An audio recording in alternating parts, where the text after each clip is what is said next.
मनोजवं मारुततुल्यवेगं जितेन्द्रियं बुद्धिमतां वरिष्ठं वातात्मजं वानरयूथमुख्यं श्रीरामदूतं शरणं प्रपद्ये। ओम हं हनुमतये नमः। नमस्कार, आप देख रहे हैं हनुमान जयंती स्पेशल कालचक्र की खास पेशकश जय बजरंगबली। मैं हूं दिव्या अग्रवाल और मेरे साथ हैं प्रश्न कुंडली विशेषज्ञ पंडित सुरेश पांडे जी। पंडित जी, हनुमान जयंती की और आपको इस कार्यक्रम की बहुत बहुत शुभकामनाएं और स्वागत। संकट कटे मिटे सब पीरा, जो सुमिरै हनुमत बलबीरा। आपके हर कष्ट की काटें कलयुग के देवता बजरंग बली। देखिए हनुमान जयंती स्पेशल। महाबली, हनुमान, रामेष्ट, वायुपुत्र, अंजनी पुत्र, न जाने कितने नाम हैं हनुमान जी के। आज हनुमान जयंती है, ऐसे में इस खास अवसर पर आपको बजरंग बली की विशेष कृपा पाने के लिए करना होगा महावीर का महाभिषेक, लगाना होगा महाबली को महाभोग और करना होगा एक अचूक उपाय जो दिलाएगा आपको राम भक्त हनुमान जी की महाकृपा। तो इस पावन मौके पर बने रहिए हमारे साथ और देखते रहिए कालचक्र। इसके अलावा अगर आपका भी कोई प्रश्न है तो आप हमें फोन कर सकते हैं। हमारा नंबर है 0120-665-2415। तो पंडित जी, आज हनुमान जयंती है और अपनी चर्चा को शुरू करने से पहले सबसे पहले आपसे जानना चाहेंगे हनुमान जयंती के बारे में कुछ खास ऐसी बातें जो हमारे दर्शकों को जरूर जाननी चाहिए। कैसे मनाए, कैसे विधि विधान करे, और हनुमान जी क्या रुष्ट भी होते हैं? हालांकि हमने देखा है कि किस तरीके से रामायण में जब रुष्ट हुए तो अब पूरी की पूरी जो लंका है वो जला दी थी। तो किस तरीके से हनुमान जी की आज पूरी कृपा पाई जाए? देखो, हनुमान जी के बारे में ये बताना चाहूँगा। पहली बात तो ये कि ये शरीर अधम क्या हनुमान जी के बारे में बताएगा, जो साक्षात भगवान शिव के ही स्वरूप हैं, जो 11वें रुद्र के अवतार हैं। उनके बारे में ये नश्वर शरीर और ये नश्वर बुद्धि क्या बताएगी। लेकिन हाँ, शास्त्रों में जो लिखा है, गुरुजनों के मुख से जो सुना है, संतजनों की वाणी से जो ग्रहण हुआ है, वो मैं आप सबके सामने कहूँगा। उसमें अगर कहीं कोई त्रुटि हो तो उसे आप लोग संभाल लीजिएगा।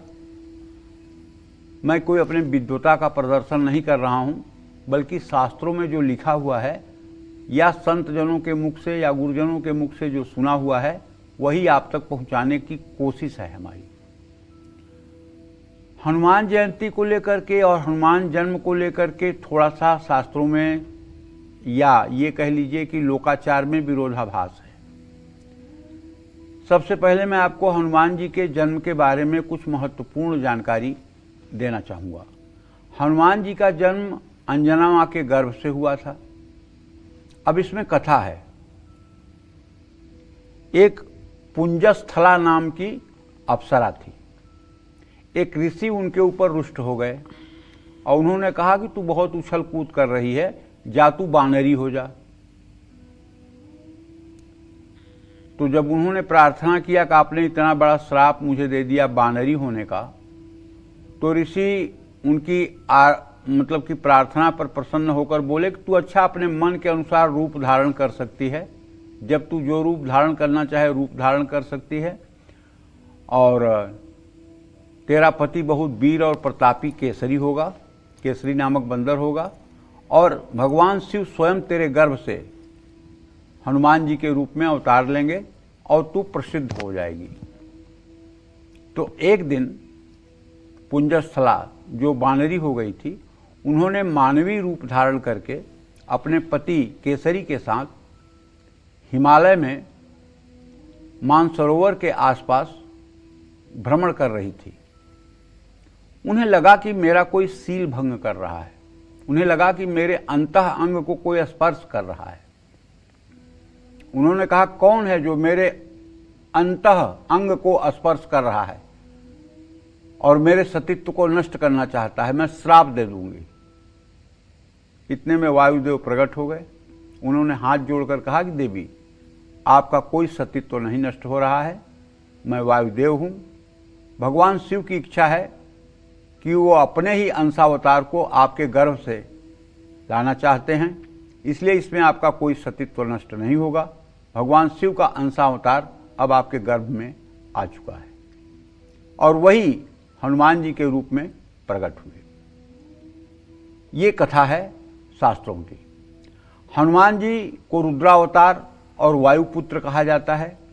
हनुमान जी जन्म से ही महाबलवान, सभी शास्त्रों के ज्ञाता, इसीलिए कहा गया है महाबलम महासत्वम विष्णु भक्ति परायणम सर्वदेव मयम वीरम ब्रह्म विष्णु शिवात्मकम। कहने का मतलब वेद वेदांत तत्वज्ञ, वेद वेदांत तत्वज्ञम सर्व विद्या विशारदम सर्व ब्रह्म विदाम श्रेष्ठम सर्वदर्शन सम्मतम। हनुमान जी महाबली, बड़े शरीर वाले, विष्णु के भक्त और विष्णु के भक्ति में परायण, सभी देवताओं के अंश होने से सभी देवताओं के रूप वाले, वीर, ब्रह्मा विष्णु शिवात्मक, वेद और वेदांत के तत्व को जानने वाले, सभी विद्याओं में विशारद, सभी ब्रह्मविदों में श्रेष्ठ और सभी दर्शनों के ज्ञाता हनुमान जी के जन्म को लेकर विद्वानों में अलग अलग मत है, जिनमें 3 तिथियां हैं। एक तो आज चैत्र पूर्णिमा को हनुमान जयंती मनाई जाती है। दूसरे चैत्र शुक्ल पक्ष की एकादशी को भी कुछ लोग मानते हैं हनुमान जी का जन्मोत्सव। कार्तिक कृष्ण पक्ष की चतुर्दशी, इसमें भी चैत्र पूर्णिमा को हनुमान जयंती सर्वमान्य है। आप देखते होंगे ना, दिवाली के एक दिन पहले जिस दिन मतलब कि चतुर्दशी होती है, उस दिन लोग हनुमान जयंती मनाते हैं। तो सर्वमान्य ये है कि चैत्र शुक्ल पक्ष की पूर्णिमा को हनुमान जी का प्राकट्य हुआ। मैं आपको बताता हूं, इसका उदाहरण ये है, महाचैत्री पूर्णिमायाम समुत्पन्नौ अंजनी सुतः बदंती कल्प भेदेन बुधा इत्यादि केचन। मान्यता है कि हनुमान जी का जन्म चैत्र महीने की पूर्णिमा तिथि को हुआ था। जानते हैं, इस त्रेता के अंत में नहीं हुआ था। 23वां कल्प जब था तो उस समय त्रेता में इनका जन्म हुआ था, क्योंकि उसी समय राम का जन्म हुआ था। राम जी आज के 3 पहले त्रेता जा चुके हैं, उस त्रेता में पैदा हुए थे। और अगर गणना किया जाए तो 1,85,00,000 वर्ष बीत चुके हैं हनुमान जी के अवतार के। 1,85,00,000 वर्ष बीत चुके हैं हनुमान जी के अवतार को। ज्योतिषी लोगों के मुताबिक उनका जन्म त्रेता युग के अंत में मंगलवार के दिन सूर्योदय के समय, सूर्योदय के थोड़ा सा बाद चित्रा नक्षत्र में और मेष लग्न में उनका जन्म हुआ था। हनुमान जयंती पर भक्ति पूर्वक मन को वश में करके पुष्प, अर्घ, चंदन, धूप, दीप, नैवेद्य और फल से भगवान हनुमान का पूजन करने से, मंत्र पूर्वक अर्घ प्रदान करने से मनुष्य सभी मनोरथों को प्राप्त करता है। इसमें कोई संशय नहीं है। जय मां विंध्यवासिनी। तो आप जानते हैं 4 अप्रैल को काल चक्र को 15 साल पूरे हो रहे हैं। आप अपने ऑडियो और वीडियो के माध्यम से काल चक्र के सुनहरे और बेमिसाल सफर का हिस्सा बन सकते हैं। पंडित सुरेश पांडे जी और काल चक्र की पूरी टीम का मनोबल बढ़ा सकते हैं। आप हमें अपने वीडियोस हमारी ईमेल आईडी पर भेज सकते हैं। हमारी ईमेल आईडी है kalchakra@pagnetwork.in। आप अपने अनुभव हमसे साझा करेंगे तो ये दिन हमारे लिए और भी खास बन जाएगा। और जितने भी ऑडियोज और वीडियो संदेश आएंगे, हम अपने उस दिन के एपिसोड में उसे प्रकाशित करने की पूरी कोशिश करेंगे। चलिए अब बात करते हैं मेष राशि वालों की। मेष राशि वालों को आज हनुमान जयंती पर कैसे करनी चाहिए बजरंगबली की पूजा आराधना, आइए जानते हैं। बताइए पंडित जी। मेष राशि के जातकों को बताना चाहूंगा कि हनुमान जयंती पर हनुमान चालीसा का पाठ आपको अवश्य करना चाहिए। बंदरों को आज मीठी रोटी या मीठी पूरी जरूर खिलाना चाहिए। हनुमान जी को लाल फूल, चमेली का तेल, चांदी का वर्क लगा लड्डू और अनार का भोग लगाना चाहिए। किसी भी जरूरतमंद या गरीब व्यक्ति का अनादर भूल से भी नहीं करना चाहिए। हनुमान मंदिर में हनुमान जी के पैरों से सिंदूर लेकर के अपने माथे पर तिलक भी करना चाहिए।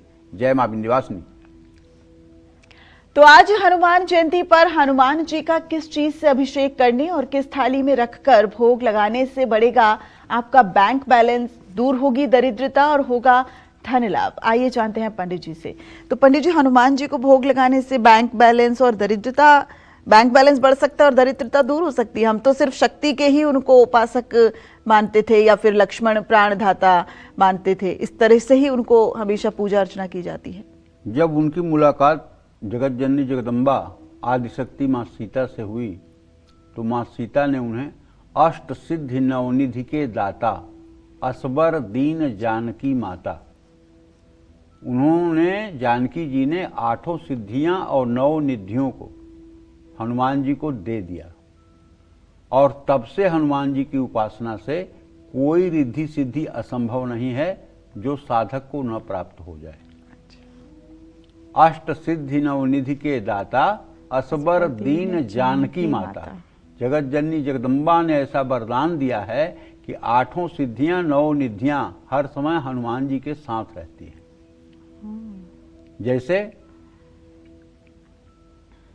जब भगवान राम की बारात, भगवान राम लक्ष्मण तो पहले से पहुंचे हुए थे मिथिला में जी, विश्वामित्र के साथ, लेकिन जब जनक जी का संदेशा आया और दशरथ बारात लेकर के पहुंचे, राजा दशरथ बारात लेकर के जनकपुर पहुंचे, तो राजा जनक ने बड़ी सुयोग्य व्यवस्था की थी बारातियों के रुकने के लिए, लेकिन कहीं व्यवस्था कम न पड़ जाए, जगत जननी जगदम्बा जानकी ने रिद्धियों सिद्धियों को बुलाकर आदेश दिया कि तुम लोग जा करके बारातियों के रहने की उत्तम से उत्तम, स्वर्ग से भी दुर्लभ व्यवस्था करो, और रिद्धियों सिद्धियों ने आकर के सारी व्यवस्था कर दी। अब बाराती सोच रहे हैं कि व्यवस्था जनक की है, राजा दशरथ भी सोच रहे हैं व्यवस्था राजा जनक की है, इतनी उत्तम उत्तम व्यवस्था, लेकिन प्रभु श्री राम जान रहे हैं कि यह व्यवस्था जानकी की है। तो जगत जननी जगदम्बा जानकी इस चराचर जगत में कुछ भी उनके लिए असंभव नहीं था, कुछ भी असंभव नहीं। ये तो उनकी महानता थी कि प्रभु श्री राम को बहुत महत्व देती थी, ये उनकी महानता थी कि वो साधारण रूप में रहती थी, लेकिन हकीकत ये है कि ऐसा कोई कार्य नहीं था जो उन्हें पता नहीं था, और ऐसा कोई परिस्थिति नहीं था जिसे वो ठीक न कर सकें। तभी राम से पहले सीता का नाम लिया जाता है। हाँ, तो कहने का मतलब ये है कि देखो, हनुमान जी जब रिद्धि सिद्धि पा गए तब उनके भक्तों को रिद्धि सिद्धि क्यों नहीं मिलेगी। हनुमान जी का एक गायत्री मंत्र है, ओम आंजनेयाय विद्महे वायुपुत्राय धीमहि तन्नो हनुमत प्रचोदयात्। अगर इस मंत्र का कोई व्यक्ति 10 माला नित्य जप करे और ब्रह्मचर्य का पालन करे, और वो अगर किसी प्रतियोगी परीक्षा में है, यूपीएससी का एग्जाम दे रहा है या पीसीएस का एग्जाम दे रहा है या पीसीएसजे का एग्जाम दे रहा है, कोई प्रतियोगी परीक्षा में है, अगर 1 साल ब्रह्मचर्य रह करके और इस मंत्र का 10 माला जप कर लिया जाए, तो मैं दावे के साथ कहता हूं उस व्यक्ति को सफलता से कोई रोक ही नहीं सकता। क्यों? क्योंकि पहली चीज का जागरण उसके अंदर होगा कर्म के प्रति जागृति। वो व्यक्ति विश्राम नहीं करेगा जब तक लक्ष्य नहीं पा जाएगा, क्योंकि हनुमान जी ने मैनाक से कहा, राम काज कीन्हे बिना मोहि कहाँ विश्राम। जब तक राम काज पूरा न कर लूं तब तक कैसा विश्राम, मुझे कोई विश्राम नहीं करना है। उसी तरह से जो हनुमान के भक्त होते हैं, जब तक अपने लक्ष्य को नहीं प्राप्त कर लेते हैं तब तक विश्राम नहीं करते हैं, तब तक आलस्य नहीं करते हैं। और जो आलस्य नहीं करेगा और जो अपने कर्तव्य पथ पर डटा रहेगा और प्रभु पर विश्वास करके डटा रहेगा, उसको लक्ष्य कैसे नहीं मिलेगा, उसको तो लक्ष्य प्राप्त ही होगा। तो धन लाभ के लिए भी हनुमान जी की प्रतिमा को जल शहद से स्नान कराएं। अब इसमें एक बात जरूर मैं सभी राशि के जातकों को बताना चाहूंगा कि अगर आप कोई नई प्रतिमा अपने घर में आज लाए हैं और स्थापित करना चाहते हैं, छोटी सी प्रतिमा है 8 इंच 9 इंच की, तब तो आप दक्षिणावर्ती शंख से जल भर करके हनुमान जी का अभिषेक करा दीजिए, फिर उसके बाद गाय के दूध से अभिषेक करा दीजिए, फिर गन्ने के रस से अभिषेक करा दीजिए, फिर शहद से, फिर गाय के घी से, फिर दही से स्नान करवा दीजिए, फिर शुद्ध जल से स्नान करवा दीजिए, फिर सिंदूर और चमेली के तेल का लेप कर दीजिए, फिर उन्हें आप वस्त्र धारण करवाइए, माला फूल धारण करवाइए, ऐसा करिए। लेकिन यदि पहले से प्रतिमा है और उस पर सिंदूर तेल का लेप हो रहा है, या किसी मंदिर में प्रतिमा है, सिंदूर और तेल का लेप जहां हो रहा है, तो वहां जाकर पानी मत गिराने लगिएगा, क्योंकि हनुमान जी पानी से बहुत डरते हैं। इनका केवल पैर धोया जाता है, वो भी पैर में दाहिने पैर का अंगूठा धो दो, इतना ही बहुत हो गया। दाहिने पैर के अंगूठे पर ही आप जल, दूध, गन्ने का रस, शहद, दही, घी, ये सारी उपचार की चीजें डाल करके अगर आप अभिषेक कर दें तो हनुमान जी का ही अभिषेक माना जाएगा। अब ये नहीं है कि जैसे शिव जी का आप अभिषेक करते हैं हर हर गंगे कहते हुए, मतलब जल गिराते हैं, वैसे वाला काम हनुमान जी के साथ नहीं करना चाहिए। हाँ, अगर कोई नई मूर्ति है जिसकी आपको प्राण प्रतिष्ठा करनी है तो आप कर सकते हैं, ये बात ध्यान रखना है। और लाल रंग के वस्त्र उन्हें धारण करवाइए, धूप दीप नैवेद्य से पूजन करिए, बूंदी के लड्डुओं का प्रसाद चढ़ाइए और ओम हंग हनुमताय नमः इस मंत्र का जब तक पूजा करते रहिए तब तक मंत्र का निरंतर जप करते रहिए। जय मां विंध्यवासिनी। तो वृषभ राशि वालों की बात करें उससे पहले पंडित जी, अभी मैं पढ़ रही थी कि रामेष्ट यानी कि राम जी के प्रिय हनुमान जी को कहा जाता है, लेकिन पिगांश यानी कि सुनहरी भूरी आंखों वाले, आज आपके माध्यम से हनुमान जी की वो तस्वीर एक बार हम अपने दर्शकों को जरूर बताना चाहेंगे। क्या अलौकिक छवि, क्या तस्वीर थी प्रिय हनुमान जी की? देखो बिटिया, इसमें तो एक बात मैं आपको बताऊं, जाकी रही भावना जैसी, हरि मूरत देखी तिन तैसी। हनुमान जी के बारे में भी यही है कि आपकी जैसी भावना होती है उसी रूप में वो दिखते हैं। किसी को राम सीताराम जय जय राम सीताराम, राम सीताराम जय जय राम सीताराम, किसी को ये करते हुए दिखाई देते हैं और किसी को ये करते दिखाई देते हैं, हे जामवंत पूरी लंका को उखाड़ लाऊं, रावण को मारकर मां जानकी को लाऊं, पूरी लंका को ले आकर के समुद्र के इस पार रख दूं, बताओ मुझे क्या करना है। एक रूप ये भी है, एक रूप ये भी है, असमय अधम सखायरु मोहू पर रघुवीर, अस कही कपि गद गद भये भरे बिलोचन नीर। ज्ञानी नाम अग्रगण्यम है और कह रहे हैं मैं अधम हूं, प्रातले जो नाम हमारा, ता दिन ता ही न मिले आहारा, ऐसा कह रहे हैं। किससे? विभीषण से। विभीषण। तो उनके एक रूप की कल्पना कैसे हो सकती है, एक रूप की कल्पना कैसे हो सकती है जी। और हनुमान जी के जन्म का हेतु भी जान लो कि हनुमान जी को जन्म क्यों बंदर के रूप में लेना पड़ा। जब रावण के अत्याचार से पृथ्वी त्राहिमाम कर गई तो पृथ्वी गाय का रूप धारण करके ब्रह्मा के यहां गई। तो पृथ्वी ने जब गाय के सामने अनुनय विनय किया तो शिव और ब्रह्मा ये दोनों देवताओं ने कहा कि देखो इसमें भगवान श्री हरि ही कुछ कर सकते हैं, क्योंकि रावण ऐसा वरदानी है कि उसे मनुष्य और बंदर के अलावा कोई मार नहीं सकता है। तो चलिए चलते हैं सब लोग साकेत, वहां भगवान श्री हरि विष्णु से बैकुंठ में मिलते हैं और उनसे कहते हैं कि इसका आप समाधान करिए। तो उस समय भगवान शिव कहते हैं, देवताओं से कहते हैं, हरि व्यापक सर्वत्र समाना, प्रेम ते प्रगट होई मैं जाना। जाना कह रहे हैं, माना नहीं कह रहे हैं। अच्छा। शिव जी कह रहे हैं कि हरि व्यापक सर्वत्र समाना, श्री हरि विष्णु हर जगह व्याप्त हैं और प्रेम ते प्रगट होई मैं जाना, प्रेम अगर करिए तो वो प्रकट हो जाएंगे, जहां आप रहेंगे वहीं। विष्णु लोग जाने की क्या जरूरत है, बैकुंठ जाने की क्या जरूरत है, साकेत जाने की क्या जरूरत है, क्षीर सिंधु जाने की क्या जरूरत है, यहीं प्रेम से उनको पुकारिए, यहीं आ जाएंगे। तो सारे देवता और पृथ्वी ने जब विलाप करके भगवान का स्मरण किया तो तुरंत आकाशवाणी हुई कि हे देवगणों निश्चिंत हो जाओ, हे पृथ्वी निश्चिंत हो जाओ, मैं मनुष्य रूप में राजा दशरथ के यहाँ अपने पूरे अवतार के साथ चारों भाइयों के रूप में अवतार ग्रहण करूंगा और देवताओं को निर्देशित करता हूं कि वो चल करके पृथ्वी पर बंदरों के रूप में सभी देवता अपना अपना अवतार सुनिश्चित करें और इस कार्य में सहयोग करें।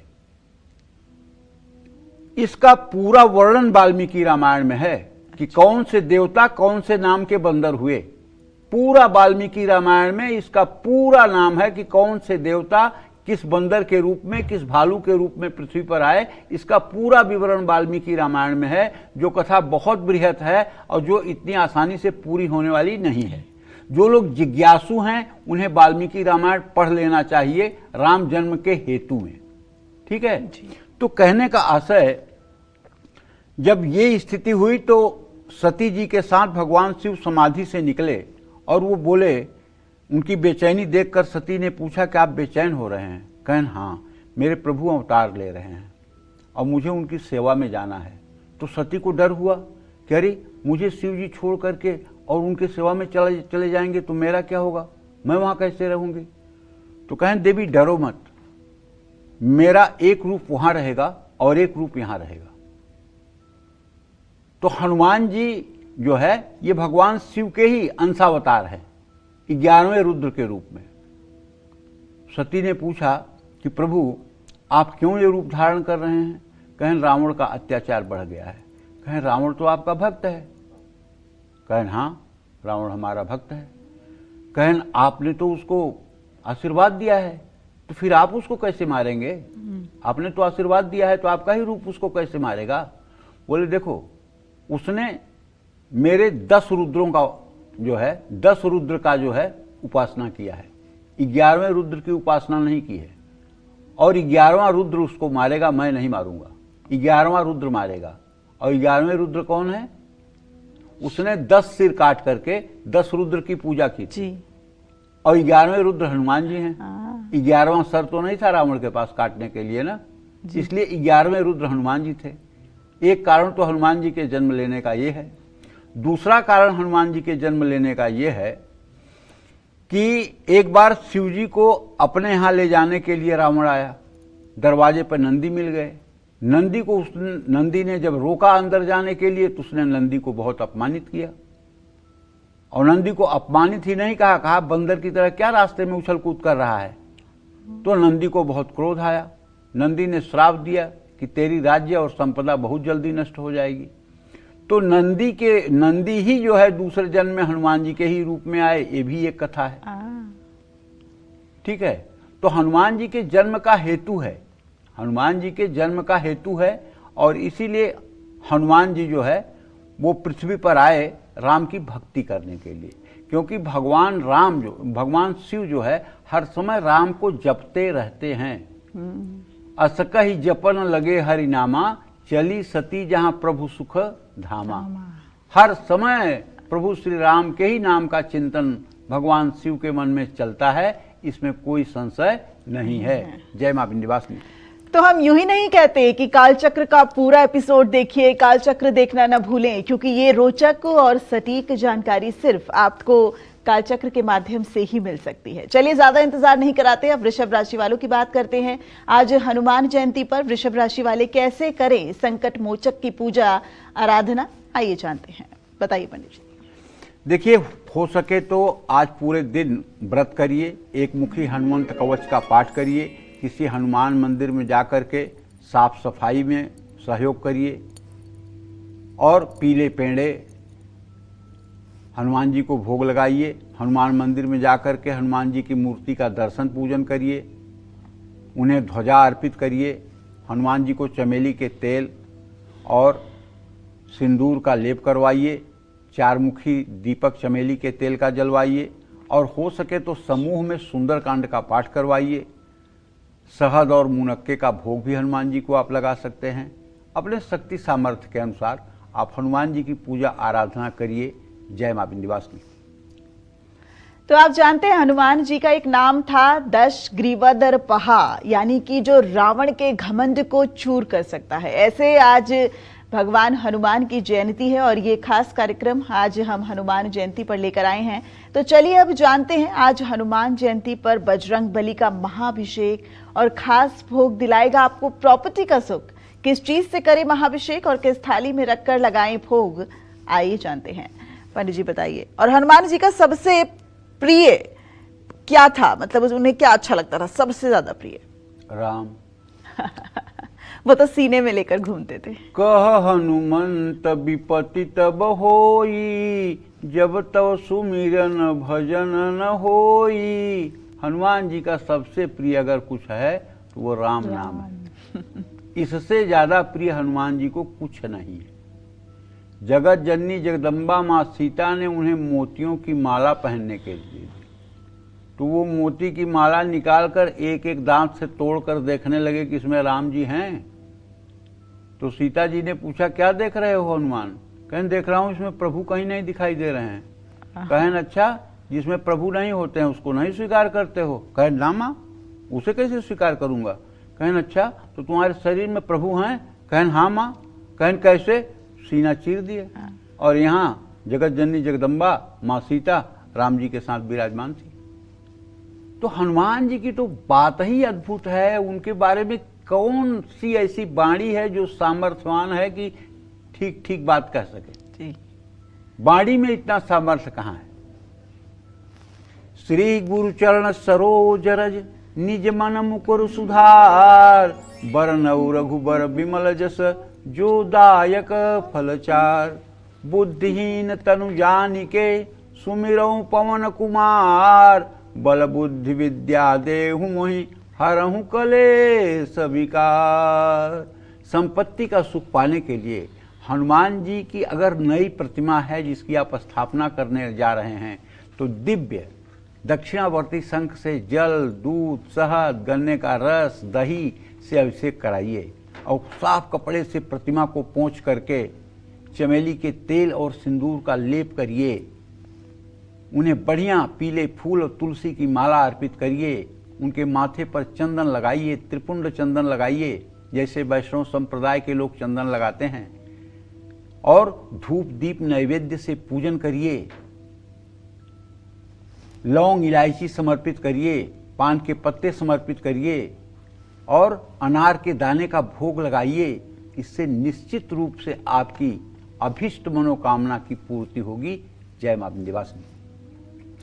और अब बात मिथुन राशि वालों को आज हनुमान जयंती पर कैसे करनी चाहिए महावीर हनुमान की पूजा आराधना, आइए जानते हैं पंडित जी से। और पंडित जी, हनुमान जी को तो अमित पराक्रमी भी कहा जाता है, असीम पराक्रमी, लेकिन उसके बावजूद भी वो अपनी शक्तियों को भूल जाते हैं, तो उन्हें याद दिलाना पड़ता है। तो ऐसा ही क्या आम लोगों को भी करने की जरूरत होती है? कई बार लोग कहते हैं कि अरे हनुमान जी को भी तो उनकी शक्तियों का एहसास, अनुभूति कराई गई थी। ऐसा है कि जब ये बचपन में थे तो ऋषि मुनियों के आश्रम में खेलते थे।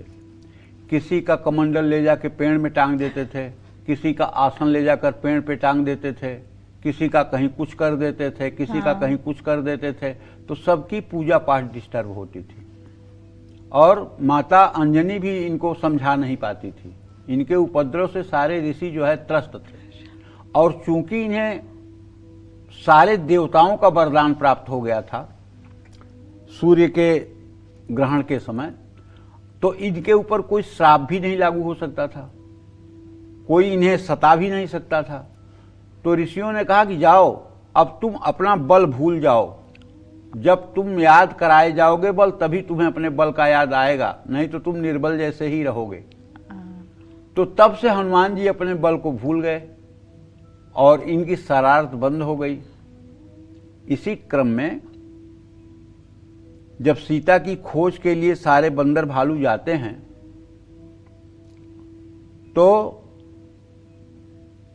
स्वर्णप्रभा नाम की एक मतलब की साध्वी एक गुफा में, एक कंदरा में निवास करती है।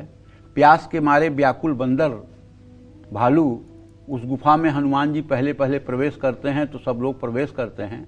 जल पीकर फल खा करके और उस मतलब की कन्या का दर्शन करके सब कृतकृत्य होते हैं, लेकिन वहाँ से निकलने का मार्ग नहीं था और वहाँ जो जाता था वो जिंदा नहीं निकलता था। विश्वकर्मा की पुत्री हेमा का वो स्थान था, उसने अपनी सहेली को दिया था साधना करने के लिए। तो उस सती युवती ने कहा कि आप लोग आंखें बंद करिए। जब सभी बंदरों ने आंखें बंद की तो वो सब लोग अपने आप को समुद्र के किनारे पाए। वो लोग समुद्र के किनारे पहुंच गए, ठीक है, और समुद्र के किनारे पहुंच गए। आंख खोले तो हनुमान जी वहां बैठ करके क्या कर रहे हैं, श्री राम जय जय राम, श्री राम जय जय राम। और इधर बंदर लोग आपस में क्या कह रहे हैं, मैं तो 20 योजन समुद्र पार कर सकता हूं, मैं तो 25 योजन, मैं तो 50 योजन। अंगद कह रहे हैं मैं पार तो जा सकता हूं लेकिन वापस नहीं लौट सकता हूं। ऐसे ही पंचायत चल रही है। तब जामवंत ने कहा कि हनुमान, तुम्हारा जन्म राम काज के लिए हुआ है। राम काज लगी तब अवतारा, सुनतई भयहु पर्वताकारा, कनक भूधराकार शरीरा, समर भयंकर अति बलबीरा। तब हनुमान जी विराट रूप में आ गए और बोले, क्या कहा जामवंत, कहो तो पूरी त्रिकूट पर्वतों को उखाड़ करके लाऊं, और या कहो जाऊं रावण को मार करके माता सीता को लेकर के आऊं, या पूरी लंका उखाड़ करके ले आऊं, समुद्र के इस पार रख दूं, बोलो क्या करना है मुझे। जामुन ने कहा, ऐसा कुछ नहीं करना है आपको, केवल आपको जाना है, जगत जननी जगदम्बा का पता लगाना है, उनसे मिलना है और आकर के प्रभु श्री राम को बताना है। इससे ज्यादा आपको कुछ नहीं करना है। हनुमान जी ने ऐसा ही किया। समझ रही हो? तो हनुमान जी के बल, और जहां तक तुमने कहा महाबलशाली, तो उनके बारे में तो साफ साफ अतुलित बलधामम, अतुलित बलधामम, स्वर्ण शैलाभ देहम, दनुज वनु कृषानु ज्ञानी नाम अग्रगण्यम, सकल गुण निधानम वानराणाम धीशम, रघुपति प्रिय भक्तम वात जातम नमामि। चलिए पंडित जी, मिथुन राशि वालों का इंतजार खत्म करते हैं। बताइए कैसे करनी चाहिए मिथुन राशि वालों को महावीर हनुमान की पूजा आराधना, बताइए। मिथुन राशि के जातकों को 3 मुखी हनुमान कवच का पाठ कर लेना चाहिए। गौशाला में जाकर गायों की सेवा करनी चाहिए। हरा चारा खिलाना चाहिए। गाय को रोटियां खिलानी चाहिए। तांबे का सिक्का नदी में हनुमान जी का ध्यान करते हुए विसर्जित करना चाहिए। किसी हनुमान मंदिर में जाकर के कुछ श्रमदान करना चाहिए। इन्हीं सब चीज़ों को करके मिथुन राशि के जातक अपनी मनोकामना पूरी कर सकते हैं। जय मां विंध्यवासिनी। तो चलिए, आज हनुमान जयंती पर नौकरी पेशा लोगों को कैसे दिलाएगी सक्सेस, साथ ही नौकरी पेशा लोगों को प्रमोशन भी दिलाएगा, लेकिन कैसे, आइए जानते हैं। पंडित जी, हनुमान जयंती यानी कि हनुमान की जो पूजा आराधना है वो नौकरी पेशा लोगों के लिए कैसे, अगर आप नौकरी करते हैं और अच्छी नौकरी करते हैं या खराब नौकरी करते हैं, अगर आप हनुमान जी की उपासना कर रहे हैं और आज के दिन आप प्रणबौ पवन कुमार खलग बल पावक ज्ञान घन, जासु हृदय आगार बसहि राम सर चाप धर, आप अगर इस चौपाई को ज्यादा नहीं 1000 बार बोल दीजिए तो आपको अगर नौकरी नहीं है तो नौकरी मिलेगी, अगर नौकरी है तो इंक्रीमेंट होगा, अगर नौकरी है तो प्रमोशन होगा। उत्तर दिशा की ओर मुंह करके लाल रंग के कपड़े पहन करके हनुमान जी की इस तरह से उपासना करने पर मनोकामना की सिद्धि होती है, इसमें कोई संदेह नहीं है। और हाँ, अगर नई मूर्ति है तो जल, दूध, गन्ने का रस, शहद, घी, दही, शक्कर से उनकी प्रतिमा का अभिषेक कर लीजिए। हनुमान जी को सफेद धोती, लाल गोंछा चढ़ाएं। थाली में बूंदी के लड्डू, बतीसा, पान सुपारी, लौंग इलायची रखकर हनुमान जी को भोग प्रसाद अर्पित करें। जय मां विंध्यवासिनी। तो 4 अप्रैल को कालचक्र को 15 साल पूरे हो रहे हैं। आप अपने ऑडियोज और वीडियोस के माध्यम से कालचक्र के सुनहरे और बेमिसाल सफर का हिस्सा बन सकते हैं। पंडित सुरेश पांडे जी और कालचक्र की पूरी टीम का मनोबल बढ़ा सकते हैं। आप हमें अपने वीडियोस हमारी ईमेल आईडी पर भेज सकते हैं। हमारी ईमेल आईडी नोट कर लीजिए, जो है kalchakra@bagnetwork.in। आप अपने अनुभव हमसे साझा करेंगे तो ये दिन हमारे लिए और भी स्पेशल बन जाएगा। चलिए अब बात करते हैं कर्क राशि वालों की। कर्क राशि वालों को आज हनुमान जयंती पर कैसे करनी चाहिए महावीर हनुमान की पूजा आराधना, आइए जानते हैं। बताइए पंडित जी, कर्क राशि वालों का। देखो दिव्या, तुमने जो अभी कहा कि 4 अप्रैल को कालचक्र पूरा करने जा रहा है 15 साल जी, ये तो बड़े गौरव की बात है और खास करके ये दर्शकों को श्रेय जाता है इसका। तो मैं दर्शकों से ये कहना चाहता हूँ कि अगर इस समय भी वीडियो भेज करके आप ये कह रहे हैं कि मेरी बेटी का जन्म ये है, मेरे बेटे का जन्म ये है, जन्म तिथि ये है, बता दीजिए, तो कुछ बात उचित नहीं लगती है, क्योंकि 364 दिन तो आपके प्रश्नों का उत्तर मिल ही रहा है। एक दिन जब इसका वर्षगांठ है, उस दिन आपको ऐसा वीडियो भेजना चाहिए कि आपने कालचक्र देख करके क्या सीखा, पूजा पाठ में आपने क्या जाना, अपने जीवन पद्धति में आपने कैसे सुधार किया, आपके चिंतन और सोच में क्या परिवर्तन हुआ, आपको क्या सकारात्मक लगता है और आपको ऐसा और क्या लगता है कि कालचक्र में ऐसा और क्या होना चाहिए जो बहुजन हिताय बहुजन सुखाय हो, जो बहुत लोगों के लिए हितकारी हो, बहुत लोगों के लिए सुंदर हो। आपकी ये राय और आपका अनुभव अगर वीडियो में रहे तो ज़्यादा वीडियो ठीक रहेगा। अगर आप वीडियो बना करके और केवल ये पूछ रहे हैं कि मेरे बेटे का जन्मदिन है, मेरी बेटी का जन्मदिन है, इसका क्या होगा, ये पूछने के लिए 364 दिन है। इस एक दिन में तो कम से कम आप अपने अनुभव को साझा करें ना, कि आपने श्री सूक्त किया, आपने कनकधारा स्तोत्र किया, आपने गणेश अथर्वशीर्ष का पाठ किया, आपने नवारण मंत्र का जप किया, आपने दुर्गा सप्तशती का पाठ किया, आपने किसी पुराण का पारायण किया, आपको कैसा महसूस हुआ, धर्म से जुड़ाव करने के बाद आपकी जिंदगी कैसे बदली। तो इन सब चीजों को अगर आप कहेंगे तो ये और दर्शकों के लिए प्रेरणा बनेगा। और हमारी जो कालचक्र की टीम है और हमको मतलब कि अगर आपको मार्गदर्शन मिलेगा कि ये भी आपको अपने कार्यक्रम में सम्मिलित करना चाहिए, तो उस पर हम शास्त्रों का जो मत है, शास्त्रों का अध्ययन करके, गुरुजनों से पूछ करके हम आप तक को जानकारी पहुंचाएंगे। हाँ, कर्क राशि के जातकों को बताना चाहूँगा कि आप हनुमान अष्टक का पाठ कर लीजिए, हनुमान मंदिर में लाल ध्वजा अर्पित कर दीजिए, लाल कपड़े में नारियल लपेट करके एक जनेऊ के साथ 1.25 पाव बेसन के लड्डू के साथ हनुमान जी को अर्पित कर दीजिए। इससे आपकी आमदनी बढ़ेगी और आपके जीवन में स्थायित्व आएगा। जय मां विंध्यवासिनी। कहते हैं हनुमान जी की सच्चे मन से आराधना करने पर हमें सारे कष्टों से मुक्ति मिल जाती है। और अगर दिन हनुमान जयंती का हो तो क्या कहना, आज हनुमान जयंती है, इसलिए आज कालचक्र में पंडित जी आपको महावीर के खास महाभिषेक, महायोग और महा उपाय के बारे में बता रहे हैं। तो चलिए अपनी चर्चा को शुरू करते हुए बात करते हैं उन लोगों की जिनका कारोबार ठप चल रहा है, दुकान की बिक्री दिनों दिन कम होती जा रही है। ऐसे लोग आज हनुमान जयंती के दिन कैसे करें हनुमान जी का अभिषेक और कैसे करें पूजन, आइए जानते हैं। बताइए पंडित जी, जरा जिनका कारोबार ठप चल रहा है उनके लिए थोड़ा सा प्रगति का कोई महा उपाय। देखिए, कारोबार में अगर उन्नति चाहते हैं और हनुमान जी की कृपा जब हो जाएगी तो कुछ पूछना ही नहीं है। हनुमान जी को दिव्य गंगा जल से अभिषेक कर दीजिए, लाल रंग का वस्त्र धारण करवाइए, तिल चमेली के तेल का दीपक जला दीजिए, गुलाब और गेंदे के फूलों की माला अर्पित कर दीजिए, खीर, सूजी का हलवा या मूंग की दाल के हलवे का भोग लगा दीजिए और कम से कम हनुमान चालीसा का 11 पाठ कर लीजिए। और अगर समय है तो 100 बार पाठ कर लीजिए। 100 बार पाठ करने के बाद छूटे बंद महासुख होई, जैसा भी बंधन हो, जैसा भी आपके ऊपर आपदा विपदा हो, अगर आज हनुमान जयंती पर 100 बार हनुमान चालीसा का आप पाठ कर लेंगे तो विश्वास करिए सारे संकटों से हनुमान जी की कृपा से मुक्ति मिलेगी। और खास करके वो लोग जो शनि की पीड़ा से पीड़ित हैं, जिन लोगों की कुंभ, मीन और मेष राशि है, जिन लोगों की सिंह और धनु राशि है, ऐसे 5 राशि के जातकों को तो आज हनुमान चालीसा का 100 पाठ करना ही चाहिए।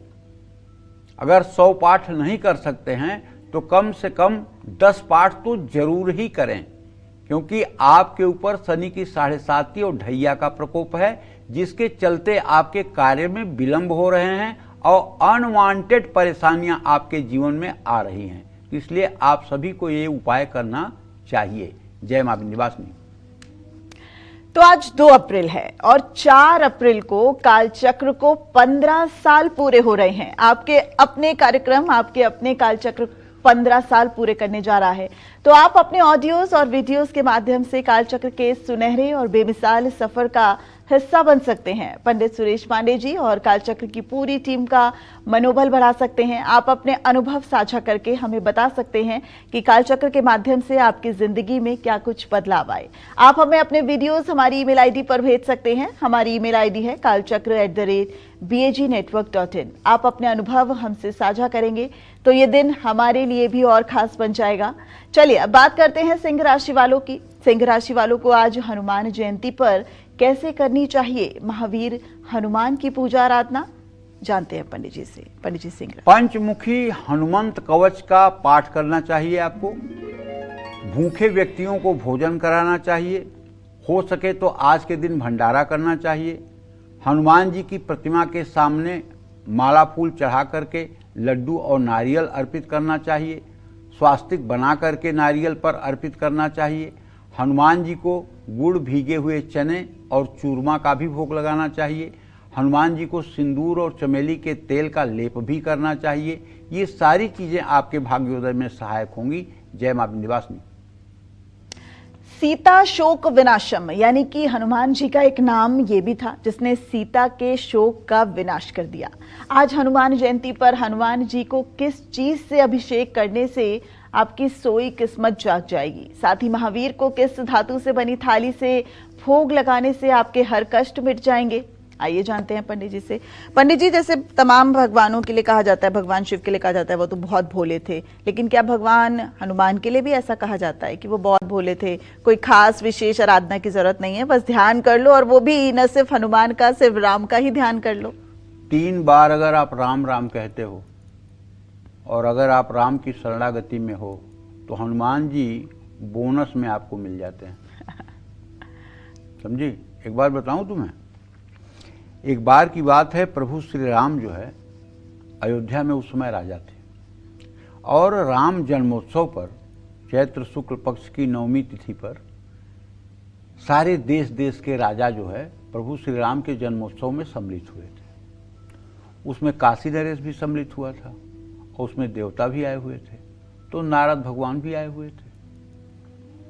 देवर्षि नारद ने काशी नरेश को बुलाकर कहा कि सुनो, एक बात करना। कहन क्या? कहन सबको प्रणाम करना, लेकिन विश्वामित्र को प्रणाम मत करना, और विश्वामित्र को दंडवत भी मत करना, प्रणाम भी मत करना। मेरी बात मानोगे? तो काशी नरेश ने कहा मानूंगा। तो काशी नरेश गए, वशिष्ठ का साष्टांग किया, प्रभु श्री राम को साष्टांग किया, सबको साष्टांग किया, लेकिन विश्वामित्र का न अभिवादन किया, न हाथ जोड़ा और न प्रणाम किया। और विश्वामित्र को बड़ा अपमान लगा, वो तो है राम जी के गुरु। तो उन्होंने तुरंत जाके राम से कहा, राम, तुम्हारे गुरु का इतना बड़ा अपमान?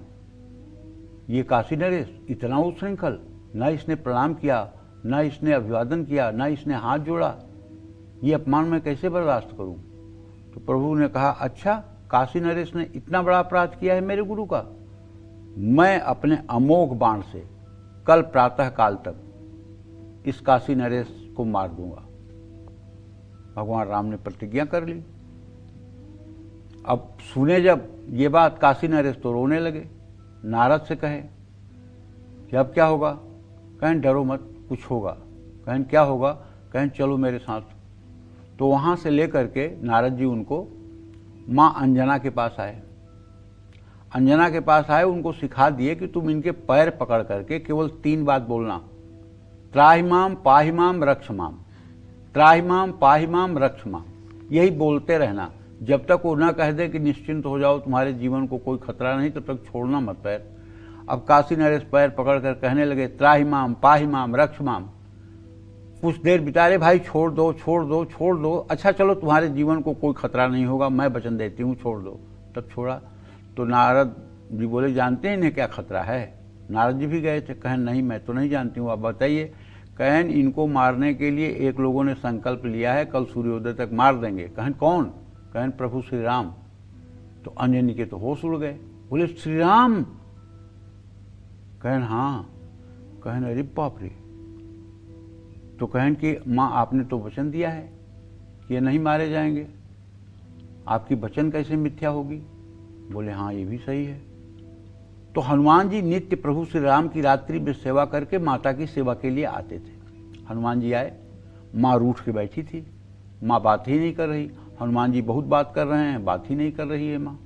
तो बोले माँ क्यों नाराज हो? कहन पहले तू वचन दे कि जो मैं कहूंगी वो तू करेगा। कहन माँ वचन देता हूं, तुम जो कहोगी वो करूंगा। कहन करेगा? कहन हाँ। कहन इसके प्राणों की रक्षा कर। कहन ये कौन माँ? कहन काशीनरेश। अरे कहन इसको मारने के लिए तुम्हारे प्रभु श्री राम ने वचन लिया है। कहन मैं नहीं जानती, तू इसके प्राणों की रक्षा कर, मैंने इसको वचन दिया है। हनुमान जी ने कहा चलिए ठीक है। हनुमान जी उनको लेकर के अयोध्या गए, बोले सरयू में खड़े हो जाओ। सरयू में खड़े हो गए। प्रभु श्री राम ने अपना एक बाण निकाला और संधान करके जब छोड़ना चाहा तो हनुमान जी ने कहा बोलो राम राम। अब काशी नरेश कह रहे हैं श्री राम जय जय राम, राम राम राम राम सीता राम, राम राम राम सीता राम। तो राम जी ने बाण चलाया, बाण गया चारों तरफ घूम करके काशी नरेश के तरकस में वापस आ गया। अब प्रभु और क्रोधित हुए, कहे बोले कि अब दूसरा बाण मारूंगा तो इन्हें अब कोई न बचा पाएगा। दूसरा बाण उन्होंने निकाला तो काशी नरेश ने कहा अब क्या? तो हनुमान जी ने कहा श्री राम सीताराम। तो बोलने लगे सीताराम सीताराम सीताराम सीताराम सीताराम सीताराम सीताराम सीताराम। प्रभु ने दूसरा बाण भी चला दिया। दूसरा बाण भी जो है काशी नरेश की परिक्रमा करके तरकस में वापस आ गया। अब प्रभु को लगा करिए तो मेरी काफी घनघोर बेइज्जती हो रही है, अब इस बार अमोघ बाण निकाल रहा हूं और इससे मारूंगा तो इसको इस सृष्टि में कोई नहीं बचा पाएगा। अब डर गए काशी नरेश। हनुमान जी ने कहा सीताराम सीताराम जय हनुमान। अब वो कहने लगे सीताराम जय हनुमान सीताराम जय हनुमान सीताराम जय हनुमान सीताराम जय हनुमान। प्रभु ने बाण निकाला, इतने में ब्रह्मदेव और शिव दोनों लोग पहुंच गए और प्रभु श्री राम के सामने हाथ जोड़कर उन्होंने कहा कि प्रभु रुकिए, वो अपराधी विश्वामित्र का है, विश्वामित्र को साष्टांग करके माफी मांगेगा। और इशारा किए नारद और जाकर के विश्वामित्र के चरणों में लौट गए काशी नरेश। विश्वामित्र ने गले लगा लिया, माफ कर दिया और विश्वामित्र ने कहा हे राम इसे माफ कर दो। तब प्रभु श्री राम ने अपने तरकस में बाण डाल दिया। इससे राम नाम के मर्यादा की भी रक्षा हुई, प्रभु के संकल्प की भी रक्षा हुई। ठीक है, तो यहां पर नारद ने ऐसा क्यों किया? ये दिखाने के लिए कि राम से भी ज्यादा राम का नाम बलवान है। जो राम राम कह रहा है, जो सीताराम कह रहा है, उसको राम का अमोघ बाण भी नहीं मार पा रहा है जी। नारद ने सिर्फ इसलिए ये किया और यही शिव जी ने और ब्रह्मा जी ने राम से अनुनय किया कि प्रभु आपके नाम की महत्ता को प्रकट करने के लिए ये नारद का रचा हुआ स्वांग है, इसमें कहीं से आपको अपमानित या गुरुदेव को अपमानित करने का कोई प्रश्न नहीं उठता है। बहुत सुंदर, समझ रही हो? तो किस्मत साथ दे इसके लिए औषधियों से हनुमान जी को स्नान कराएं, लाल रंग के कपड़े और जनेऊ चढ़ाएं, सिंदूर का तिलक लगाएं, आम पीपल गूलर के पत्तों पर श्री राम लिखकर माला बनाकर चढ़ाएं, सीताफल अनार का भोग लगाएं, 5 बार हनुमान चालीसा का पाठ करें, कपूर से हनुमान जी की दिव्य आरती करें। जय मां विंध्यवासिनी। और चलिए अब बात करते हैं कन्या राशि वालों को आज हनुमान जयंती पर कैसे करनी चाहिए महाबली हनुमान जी की पूजा आराधना। आइए जानते हैं, बताइए पंडित जी। सुंदरकांड का पाठ कर लीजिए और हनुमान मंदिर में 11 दिए जला दीजिए, हनुमान जी को सिंदूर का चोला चढ़ा दीजिए, हनुमान जी के मंदिर में राम ध्वजा लगवा दीजिए और किसी भी महत्वपूर्ण कार्य के लिए निकलने से पहले हनुमान जी को एक पान का बीड़ा अर्पित करके और फिर निकलिए। जय मां विंध्यवासिनी। जो स्टूडेंट्स पढ़ाई में सफलता पाना चाहते हैं वो लोग आज हनुमान जयंती पर कैसे करें बजरंग बली का महाअभिषेक। आइए जानते हैं, बताइए पंडित जी। स्टूडेंट्स के लिए परीक्षा में सफलता पाना है ना, तो जाओ हनुमान मंदिर में जाकर के हनुमान जी के दाहिने पैर के अंगूठे को जल से, दूध से, गन्ने के रस से, शहद से, दही से, घी से धो करके और शुद्ध जल से धो करके उस पर सिंदूर और तेल का लेप कर दो, पुष्प अक्षत चढ़ा दो, माला फूल पहना दो, रुद्राक्ष की माला हो सके तो प्रभु को पहना दो या तुलसी की माला पहना दो, मालपुआ रबड़ी का भोग लगा दो और वहीं बैठ करके जितनी बार हो सके हनुमान चालीसा का पाठ कर लो, या श्री राम जय राम जय जय राम जय जय भक्तराज हनुमान, इसका मतलब कि मंत्र जप कर लो, इससे भी मनोकामना पूरी हो जाएगी। जय मां विंध्यवासिनी। और कन्या के बाद अब बारी तुला राशि वालों को आज हनुमान जयंती पर कैसे करनी चाहिए महावीर हनुमान जी की पूजा आराधना, अब ये बताएंगे हम आपको। बताइए पंडित जी।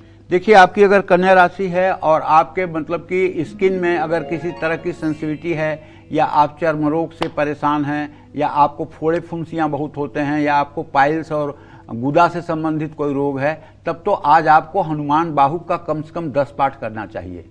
और छोटे बच्चों में भगवत भाव करके मिठाइयाँ खिलानी चाहिए। सूती लाल कपड़े में थोड़ी सी सौंफ बांध कर अपने बेडरूम में रखना चाहिए। 7 शनिवार किसी दक्षिणामुखी हनुमान जी की मंदिर जहाँ हो वहाँ परिक्रमा करनी चाहिए। गुड़ चने का प्रसाद चढ़ाकर हनुमान चालीसा का पाठ भी करना चाहिए। जय मां विंध्यवासिनी। शादी को कई साल हो गए मगर गोद अब तक सूनी है, तो आज हनुमान जयंती पर कैसे करें बजरंग बली का अभिषेक और किस थाली में रखकर लगाएं महाबली को भोग, आइए जानते हैं पंडित जी से। पंडित जी, संतान सुख कैसे पाए? देखिए, संतान सुख पाने के लिए दूध दही से हनुमान जी की प्रतिमा को आप स्नान कराइए, लाल रंग का वस्त्र अर्पित करिए, हनुमान जी को 5 नारियल, 5 संतरा, 5 केले का भोग लगाइए। ओम पवन पुत्राय नमः इस मंत्र का यथासंभव जप करिए। निश्चित रूप से हनुमान जी की कृपा से जो पुत्र होगा वो अद्वितीय होगा। जय मां विंध्यवासिनी। तो 4 अप्रैल को कालचक्र को 15 साल पूरे हो रहे हैं। आप अपने ऑडियोज और वीडियोस के माध्यम से कालचक्र के सुनहरे और बेमिसाल सफर का हिस्सा बन सकते हैं। आप अपने अनुभव हमसे साझा कर सकते हैं। पंडित सुरेश पांडे जी और कालचक्र की पूरी टीम का मनोबल बढ़ा सकते हैं। आप अपने वीडियोस हमारी ईमेल आईडी पर भेज सकते हैं। हमारी ईमेल आईडी है kalchakra@pagnetwork.in। आप अपने अनुभव हमसे साझा करेंगे तो ये दिन और खास बन जाएगा। चलिए अब बात करते हैं वृश्चिक राशि वालों की। वृश्चिक राशि वालों को आज हनुमान जयंती पर कैसे करनी चाहिए महावीर हनुमान की पूजा आराधना, जानते हैं। बताइए पंडित जी। हनुमान जयंती पर रामचरितमानस के बालकांड का जितना हो सके आप पाठ करें। बच्चों को भोजन कराएं, लाल चंदन का तिलक माथे पर लगाएं। आपको हर मंगलवार हनुमान जी का दर्शन करना चाहिए और हनुमान जी के पैरों का सिंदूर सिर पर लगाना चाहिए। जय मां विंध्यवासिनी। शनि पीड़ा से मुक्ति पाना चाहते हैं तो आज हनुमान जयंती पर कैसे करें राम भक्त हनुमान की पूजा आराधना, आइए जानते हैं। पंडित जी, हनुमान जी का दिन तो मंगलवार होता है लेकिन शनि पीड़ा भी मिट सकती है। शनि ने हनुमान जी को वचन दिया है कि मैं तुम्हारे भक्तों को कभी कुपित दृष्टि से देख ही नहीं सकता हूं। तो शनि पीड़ा से मुक्ति के लिए सरसों के तेल में सिंदूर मिलाकर हनुमान जी को चढ़ा दीजिए। पश्चिम दिशा की ओर मुंह करके पूजा करिए। समी के पत्तों की माला बनाकर हनुमान जी को चढ़ाइए और हनुमान चालीसा का पाठ करिए। इससे निश्चित रूप से शनि पीड़ा से मुक्ति मिल जाएगी। जय मां विंध्यवासिनी। और बिना वक्त गवाए अब बात करते हैं धनु राशि वालों को आज हनुमान जयंती पर कैसे करनी चाहिए महावीर हनुमान की पूजा आराधना। पंडित जी बताइए, धनु राशि वाले कैसे? यथासंभव रामचरितमानस के अयोध्या कांड का पाठ करना चाहिए। घर के बुजुर्गों के नाम से वृद्धाश्रम में भोजन कराना चाहिए। हनुमान मंदिर में लाल चंदन चढ़ाना चाहिए। मछलियों और पंछियों को दाना डालना चाहिए। जय मां विंध्यवासिनी। चलिए अब बात कर लेते हैं मकर राशि वालों की। मकर राशि वाले आज हनुमान जयंती पर कैसे करें महावीर हनुमान की पूजा आराधना, आइए जानते हैं। बताइए पंडित जी, मकर राशि वाले। मकर राशि के जातकों को कहना चाहूंगा कि आज हनुमान जयंती के अवसर पर आप सुंदरकांड और एक मुखी हनुमान कवच का पाठ करिए और हनुमान जयंती पर हनुमान मंदिर में शुद्ध घी के कम से कम तो 2 दिए जलाइए और हो सके तो 8 दिए जलाइए और हनुमान जी को लाल चंदन घिस करके उनके माथे पर लगाइए और लाल पुष्पों की माला उन्हें समर्पित करिए और धूप दीप नैवेद्य से उनकी विधिवत पूजा करिए और कुछ देर बैठ करके उनके सानिध्य में श्री राम जय राम जय जय राम भक्त हनुमान ये मंत्र बोलिए। और या महामंत्र भी आप बोल सकते हैं। महामंत्र क्या है? हरे राम राम राम हरे हरे, हरे कृष्ण कृष्ण कृष्ण हरे हरे। ये एक ऐसा मंत्र है जिसको महामंत्र कहते हैं। 16 अक्षरों का ये मंत्र है। जब ये मंत्र पूरा दोनों लाइन कहा जाता है तो उसको गिनिए 1। उसको कितना गिनिए? 1। ये नहीं कि 16 अक्षर हैं तो आपने 16 दूने 32 अक्षर गिन लिए, ऐसा मत करिए। 16 को गिनिए 1।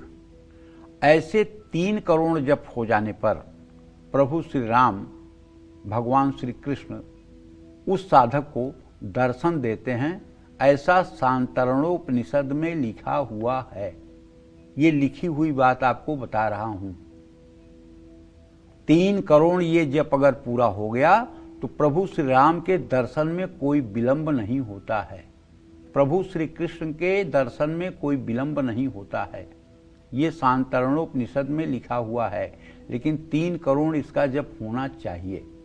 इसी तरह से जो लोग राम या सीताराम नाम का जप करते हैं, राम या सीताराम नाम का जप करते हैं, वो लोग 13 करोड़ अगर जप कर लें तो उन्हें भी प्रभु श्री राम का साक्षात दर्शन होता है, जगत जननी जगदम्बा सीता और लक्ष्मण के साथ। ये स्वामी समर्थ रामदास ने कहा है कि 13 करोड़ जप करने के बाद प्रभु श्री राम दर्शन देते हैं।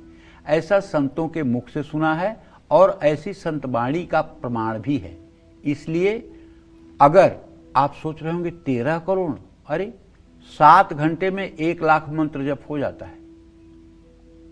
अगर इस तरह से किया जाए तो ज़्यादा से ज़्यादा 3 बरिस 8-9 महीने में ये 13 करोड़ जप पूरा हो सकता है अगर 1 लाख रोज किया जाए। और अगर 21,600 रोज किया जाए तो 16 महीने में 1 करोड़ होता है। और इस तरह से अगर देखा जाए तो लगभग 17 साल में ये जप संख्या पूरी हो जाती है। और 21,600 करने में 2 घंटे से ज़्यादा का समय नहीं लगता है। तो प्रभु का दर्शन जो लोग करना चाहते हैं कर ही सकते हैं। जय मां विंध्यवासिनी। तो एक बार फिर अपने दर्शकों को बता दें कि 4 अप्रैल को कालचक्र को 15 साल पूरे हो रहे हैं। आप अपने ऑडियोज और वीडियोस के माध्यम से कालचक्र के सुनहरे और बेमिसाल सफर का हिस्सा बन सकते हैं। पंडित सुरेश पांडे जी और कालचक्र की पूरी टीम का मनोबल बढ़ा सकते हैं। आप हमें अपने वीडियोस और हमारी ईमेल आईडी पर भेज सकते हैं। हमारी ईमेल आईडी है kalchakra@bagnetwork.in। आप अपने अनुभव साझा करेंगे तो ये दिन हमारे लिए और भी खास बन जाएगा। चलिए अब बात करते हैं कुंभ राशि वालों की। कुंभ राशि वालों को आज हनुमान जयंती पर कैसे करनी चाहिए महावीर हनुमान की पूजा आराधना, आइए जानते हैं। बताइए पंडित जी, कुंभ राशि वाले। कुंभ राशि के जातकों को बताना चाहूंगा कि हनुमान जयंती पर हनुमान अष्टक और हनुमान कवच का पाठ कर लीजिए। शाम के समय तुलसी के आगे घी में 2 लौंग डाल करके एक दीपक जला दीजिए। इन सब चीजों से आपको राहत मिलेगी और आपका जीवन सफल होगा। जय मां विंध्यवासिनी। और मीन राशि की बात करें उससे पहले एक कालचक्र के नियमित दर्शक सोनाली जी हाजीपुर से हमारे साथ जुड़ गई हैं। ये एपिसोड की शुरुआत से ही हमारे साथ जुड़ी हुई हैं। लंबे समय से हमारे साथ जुड़ने के लिए सोनाली जी आपका बहुत शुक्रिया। कालचक्र में आपका स्वागत है। अपना सवाल कीजिए पंडित जी से। प्रणाम पंडित जी। हाँ, सदा सुखी रहिए। पंडित जी मेरे 2 प्रश्न हैं। मैं सुंदरकांड पढ़ना चाहती हूँ तो मैं जिसमें उठ सकती हूँ नहीं और कितना दिन पढ़ूंगा? क्या क्या पूछना चाहते हो बेटा? मैं सुंदरकांड को किताब पढ़ना चाहती हूँ। सुंदर तो मैं बीच में उठूँ या नहीं उठूँ? अब सुंदरकांड पढ़ूँ? सुंदरकांड का पाठ तो आप कर ही सकती हैं। सुंदरकांड का पाठ करने में कोई मतलब कि लिंग भेद नहीं होता है, अलिंगे अस्मदुस्मदी। लेकिन सुंदरकांड का पाठ सिर्फ 1 घंटे में हो जाता है। और सुंदरकांड का पाठ छोड़ करके लघु शंका के लिए जाना या दीर्घ शंका के लिए जाना ये बड़ा उचित नहीं है। एक बार आसन लगा करके इत्मीनान से बैठ जाइए तो 1 घंटे कम से कम आसन लगा करके और सुंदरकांड पूरा कर दीजिए, तब इसका कोई मतलब है। क्योंकि हनुमान जी को विश्राम पसंद नहीं है। राम काज कीन्हे बिना मोहि कहाँ विश्राम। आप जब सुंदरकांड पढ़ोगे तो हनुमान ते ही परसा करपुन कीन्ह प्रणाम, राम काज कीन्हे बिना मोहि कहाँ विश्राम। जब हनुमान जी विश्राम नहीं करते हैं तो उन्हें विश्राम क्यों पसंद होगा? तो तो इसलिए हनुमान जी का जो सुंदरकांड है उसका पूरा पाठ कर लें, इससे आपकी मनोकामना पूरी होगी। मीन राशि वालों को आज हनुमान जयंती पर कैसे करनी चाहिए महावीर हनुमान की पूजा आराधना, आइए जानते हैं पंडित जी से। पंडित जी, मीन राशि वालों को बताइए। मीन राशि के जातकों को बताना चाहूंगा कि हनुमान जयंती पर आपको दिन भर में कम से कम सुबह शाम दोपहर 3 बार सुंदरकांड का पाठ करना चाहिए, अगर समय है तो, और न समय है तो शाम को जरूर करना है। हनुमान जयंती पर पीपल के पत्ते को गंगा जल से धोकर दुकान में जहां बैठते हैं वहां गद्दी के नीचे रख लीजिए। शनिवार को पीपल के पत्ते पर हनुमान लिख करके उसे नदी में प्रवाहित कर दीजिए। कारोबार में भी लाभ प्राप्त होगा। जय मां विंध्यवासिनी। तो 4 अप्रैल को कालचक्र को 15 साल पूरे हो रहे हैं। आप अपने ऑडियोज और वीडियोस के माध्यम से कालचक्र के सुनहरे और बेमिसाल सफर का हिस्सा बन सकते हैं।